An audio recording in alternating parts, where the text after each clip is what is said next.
जिसे आत्मशोधन करना है उसे ब्रह्मचर्य रहना ही है, इसीलिए इसको शुरू किया। जिसे ब्रह्मचर्य रहना है उसे शरीर को चिकना बनाना, श्रृंगार करना, यह सब छोड़ देना चाहिए। अभी कुछ दिन बाद शरीर छूट जाएगा, फिर लकड़ी में जलेगा भाई। चाहे जितना इसे पाउडर लगा लो, चाहे जितना इत्र छिड़क लो, आग में जलेगा कुछ दिन। बोले कुछ दिन क्यों, अभी तो हम 30-40 साल ऐसे निकल गए ऐसे। अब पता नहीं 30-40 साल है कि नहीं है, ऐसे निकल जाएंगे। ब्रह्मा जी के यहां कमल की पंखुड़ी में जितने में सुई छेदो उतने में 1 वर्ष हो गया। अपने 100 वर्ष कितने हुए, 100 बार ऐसे ब्रह्मलोक में करे तो हो गया। अपने शरीर को ज्यादा श्रृंगार, सुख, सुविधा, प्यार मत दो। जितने से भजन बन जाए, धर्म बने, उतना ही दो। स्त्रियों का काम भाव से स्पर्श करना, संभाषण करना, देखना छोड़ दे। यदि आत्मशोधन करना है स्त्री साधक को पुरुष साधक से, काम भाव से, कैसे, किसी भी तरह से। बहुत सावधानी का विषय से आपको खुद निर्वाह करना है, कोई दूसरा निर्वाह करने वाला नहीं, दूसरे को सफाई देने की जरूरत नहीं। तीसरी बात, पहला है शरीर का श्रृंगार, दूसरा है स्त्रियों से संसर्ग, संभाषण, बातचीत आदि आदि। तीसरा है पौष्टिक और स्वादिष्ट भोजन। ये महान भयंकर हैं 3 बातें जो साधक को नष्ट कर देती है। शरीर का श्रृंगार करना, माताओं बहनों से काम भाव से युक्त होकर के इस तरह का व्यवहार, बातचीत, ऐसा आप सफाई पेश कर सकते हैं। भैया सफाई पेश करने की बात नहीं, आप खुद देख लीजिएगा। आपका अगर दृष्टि ठीक है, आपका भाव ठीक है, आपका व्यवहार ठीक है, भगवान को साक्षी करके, तो कोई दोष नहीं है। लेकिन यदि आप अंदर से दूषित हैं तो आप बचिए। और स्वादिष्ट बलिष्ठ भोजन, आत्मशोधन करने वाले उपासक को जरूरत नहीं, कोई जरूरत नहीं। ये घी, रबड़ी, रसगुल्ला, दूध और ये बादाम, पिस्ता, ये गृहस्थों के लिए बने, ये भगवत मार्ग के पथिकों के लिए नहीं। उनके लिए नाम रूपी बल और ब्रह्मचर्य का महान ताकत, एक अद्भुत बल, एक अद्भुत उत्साह, एक अद्भुत तेज बना रहता। बादाम में थोड़ी है, हलवा में थोड़ी है। बादाम हलवा खा के तो बेकार हो जाओगे। शुद्ध सात्विक थोड़ा अन्न एक बार डाल लिया शरीर पोषण के लिए, बस जल, व्यायाम, प्राणायाम, ब्रह्मचर्य, इससे बहुत बड़ा बल प्राप्त होता है। हमें निरंतर मन को वश में करना, मन को वश में करने के लिए ये शारीरिक बल की जरूरत नहीं है। शारीरिक बल तो अपने आप बना रहता है। उत्साह, एक आत्मिक शक्ति, एक बल, एक अलौकिकता रहती है। ये निकृष्ट आचरण करने से नहीं। स्वादिष्ट और पौष्टिक भोजन की कोई आवश्यकता नहीं ब्रह्मचारी के लिए कि 5 चम्मच उसमें दाल में घी डाल के और इस सब कर, फिर कैसे हजम करोगे। तपस्वी उपासक को चाहिए स्त्री के रूप की तरफ, उसके हास्य की तरफ, उसके मधुवचन की तरफ, उनके संकेत की तरफ, उनके हाव भाव की तरफ, या स्त्री उपासक को चाहिए पुरुष के ऐसे परस्पर चितवन को ना देखे, ना चिंतन करे, ना देखे, ना चिंतन करे। परस्पर विरोधी शरीर को राग पूर्वक देखना, उनके अंग प्रत्यंगों का चिंतन करना, उनकी बातें करना, ये ब्रह्मचर्य कदापि नहीं रह सकते जो ऐसे आचरण वाले लोग हैं। ब्रह्मचर्य व्रत में रत रहने वालों को अत्यंत सावधानी पूर्वक अपनी इंद्रियों को दर्शन, संभाषण, चिंतन से बचाना है। जो भिक्षुक ब्रह्मचर्य का आनंद प्राप्त करना चाहता है उसको अच्छे अच्छे पदार्थों के स्वाद पाने वाली जिह्वा पर काबू करना होगा। हाँ, ये जवानी जो है ये व्यतीत होनी चाहिए तपस्या में, जलने में व्यतीत होनी चाहिए। तो बुढ़ापा में वर्षा हो जाएगी। गर्मी की बात वर्षा आती है ना, जलोगे तपोगे तो वर्षा हो जाएगी। और अगर पहले ही भीजे भोगों में पड़े रहोगे तो बुढ़ापा में सड़ोगे। फिर ध्यान रखना, पक्की बात समझ लो। सड़ना जानते हो किसे कहते हैं? अगर ध्यान हो आपको हितधाम में, एक 70-75 वर्ष के वयोवृद्ध वेशधारी जो बोल रहे थे, तुम हम दोबारा पुनरावृत्ति नहीं करेंगे बोलने की, वो बोल रहे थे, आप लोगों को ध्यान होगा कि महाराज बचा लीजिए, 75 साल का हूं, ऐसे से ऐसा ऐसा ऐसा।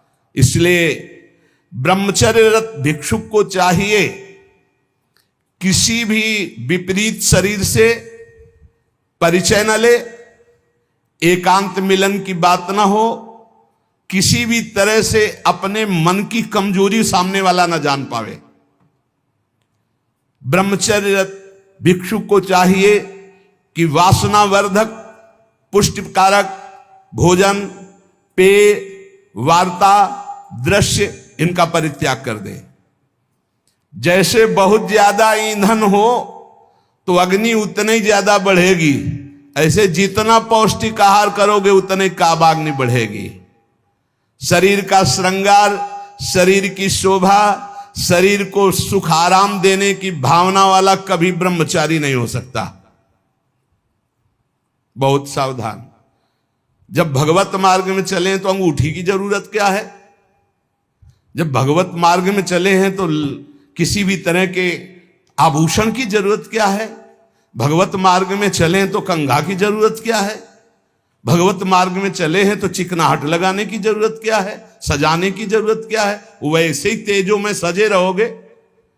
दो ही प्रकार से भगवत मार्ग में रहने वालों की पद्धति है, या तो पूरे बाल मुड़वा दे या पूरे बाल रखे रखे, 10-20 वर्ष बनाए रखो फिर मुड़वा दो, या पूरे जीवन बनाए रखो, और या फिर 2-2 महीने 4-4 महीने के नियम में उनका मुंडन कराते रहो। ये कंघा लगाना, ये सेटिंग करना, फिटिंग कर, ये सब नहीं है। बांध लगोटा बचा के इंद्री कभी न देखा पर नारी, और भिक्षा के टुकड़े खा करके चढ़ी परमार्थ की तैयारी। आंख उठाकर किसी की तरफ नहीं देखा, काछ वाच मन निश्चल राखे, धन धन जननी तेरी रे, फिर आगे चलकर प्रकाशित हो जाओगे। बहुत सावधानी की जरूरत है और व्यायाम अत्यंत आवश्यक है। ये नहीं कि हम बहुत सेवा करते, नहीं। अरे ब्रह्मचर्य को पचाने के लिए 1 घंटा व्यायाम की जरूरत है। दवा कोई वर्जिश से बेहतर नहीं, नुक्सा है कम खर्च, बालान से शक्ति बढ़े, फुर्ती लहे, चोट न अधिक पिराए, अन्न पचे चंगा रहे, कसरत सदा सहाय। कम से कम 1500 दंड बैठक मारियो, फिर 2-4-6 घंटे पद्मासन सिद्धासन में नस नाड़ी एकदम शुद्ध, तब वो ब्रह्मचर्य लगना चाहिए कि ब्रह्मचारी जा रहा है। ये पानी से शुद्ध हो जाओगे, पानी से केवल, जैसा घी लगता है ऐसा पानी लगेगा। प्राणवायु का संशोधन करके प्राणायाम कह नहीं रहा है, हफ्ता भर भोजन नहीं मिला, गंगा जल से काम चलता रहा है। जब कभी कहीं मिल गया तो फिर 30-35। एक बार एक गंगा किनारे एक कुटी थी, तो राधे श्याम झोपड़ी थी, वयोवृद्ध संत निकले। आओ आओ, हम जानते हैं गंगा किनारे भ्रमण करने वालों की क्या दशा होती, क्योंकि गंगा किनारे रहे भूखे हो गए। हाँ महाराज, कई दिन से नहीं मिला? हो गए होंगे 8-10 दिन। बोले बैठो, कोई त्योहार था, गांव से गए, पूरी कचौड़ी मांग के लाए। आप सही मानो इतनी, वो पूरी लाके ऐसे रख दिए, 2-4 ऐसे सब्जी के टुकड़े होंगे भिक्षा में जैसे। हमें ये भी ध्यान नहीं रहा कि इनके लिए पूछे। पूरा राधे श्याम जब पा चुके गंगा जल, हम कहा महाराज आप, बोले हमें पता है, हम शाम के फिर ले आएंगे। बोले हमें पता है गंगा किनारे कैसे होते, क्योंकि फिर पता नहीं कई दिन में मिले और कई दिन बाद मिला था। और कभी गैस की गोली थोड़ी कि गैस में कुछ नहीं, गंगा जल। अच्छा, ऐसी स्थिति में रोज आसनों पे बैठना, रोज व्यायाम कर। अभी पता नहीं आजकल के नए बच्चे व्यायाम में क्यों नहीं लगते, प्राणायाम क्यों नहीं करते, क्यों संयम से नहीं चलना चाहते। को बोले समय नहीं है, समय आधा घंटा 1 घंटा तो व्यायाम होना चाहिए। ये व्यायाम जरूरी है, गृहस्थ हो या विरक्त, आधा घंटा व्यायाम। मोटरसाइकिल भी जब चलाते हैं ना लोग, तो पहले रेस में डालते हैं, नहीं एकदम धुआं करके रेस में, फिर वो एकदम गर्म। जब तुम भी रेस में डालो, सुबह उठ के 2 बजे उठे, छत में चले गए 3 बजे तक, दंड बैठक व्यायाम प्राणायाम करके एकदम फुर्सत पाए, सत्संग में ऐसे बैठे।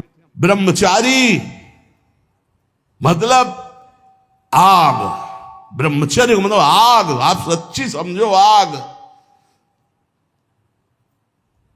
पैर ऐसे पड़े जैसे आग में पैर पड़ते। आग में पैर कैसे पड़ते? ऐसे ब्रह्मचारी चलता है, क्या है जैसे गिलहरी नहीं एकदम टिलटिलाती भागती है, ऐसे ब्रह्मचर्य का जीवन होता। पता नहीं तुम लोगों की बातें समझ में क्यों नहीं आ रही। हाँ, सच्ची बात कहते, ब्रह्मचर्य में खान पान वाली बात की नहीं कि रबड़ी रसगुल्ला हो तब चिकना, वो तो पेट चिकनाएगा, पेट चिकना मिलेगा एकदम।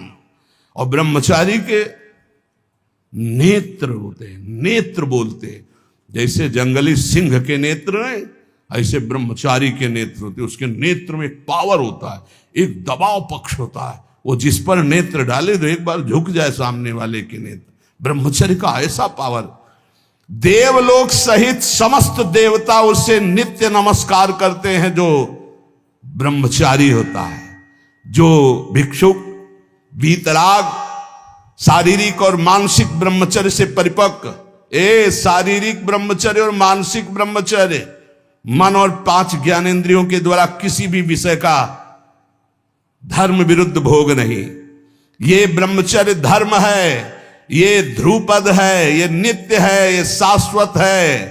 पूर्व काल में कितने महामुनि इससे सिद्ध हो गए, इसलिए वर्तमान में और भविष्य में भी जो शुद्ध ब्रह्मचर्य का पालन करेगा वो परम पद का अधिकारी होगा। हिंसा, झूठ, चोरी, मैथुन और परिग्रह और रात्रि का भोजन, जो इनको छोड़ देता है वही भिक्षुक सिद्ध होता है। फिर सुन लीजिए, हिंसा मन वचन कर्म से किसी भी जीव की नहीं, झूठ बिल्कुल नहीं बोलना, चोरी किसी की नहीं करना। चोरी का तात्पर्य है अगर किसी का खेत है, किसी की वस्तु है, किसी का अधिकार है, हम बिना पूछे नहीं छुएंगे। अगर वो दतून भी लेनी है और किसी के दरवाजे पे पेड़ है तो हमें इंतजार करना होगा। अगर पता चल रहा है कि गांव समाज की जमीन है, सरकारी जमीन है, किसी का अधिकार नहीं, तो हम उस वृक्ष से भिक्षा मांगेंगे, हमें एक दतून दे दीजिए। ऐसे नहीं है कि हम किसी वस्तु को स्वतः, जैसे गंगा किनारे बारी होती है और उनसे ऐसे आप फल तोड़ करके खा रहे हैं तो आप चोर हैं, ये नहीं कह रहे हमारा नहीं। किसी की कोई भी वस्तु बिना भिक्षा किए नहीं लेना है। आगे है मैथुन का पूर्ण त्यागी वीतराग परमहंस, बैरागी, किसी भी तरह के अष्ट मैथुनों में से एक भी नहीं। और परिग्रह, दान नहीं।